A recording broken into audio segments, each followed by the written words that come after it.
Во календарот на Македонската православна црква во месец јануари се празнуваат најмногу верски празници. По празнувањето на Наум Охридски во текот на утрешниот ден, верниците во среда навечер ќе одбележат Бадниковата вечер, а утредента на 7 јануари празникот Божик или рождеството на Господ Исус Христос. На вториот ден од Божик се празнува собор на Пресвета Богородица, а на третиот ден празникот на светиот првомаченик и архиѓакон Стефан.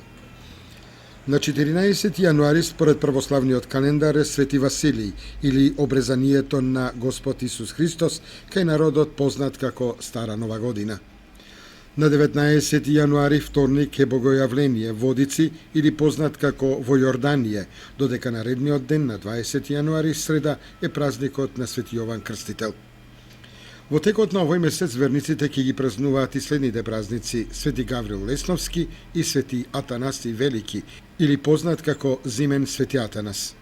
Сите овие празници кај народот имаат подолга традиција на празнување со многобројни обичаи, славски лепчиња и колачиња.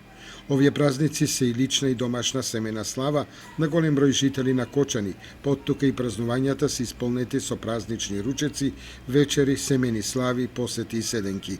По традиција се носи празнично лепче во црква и се крева така наречена панагија за здравје, среќа и берикет на членовите во семејството. Годинава, според православниот календар, Великден или Воскресението Христово е на 1 мај.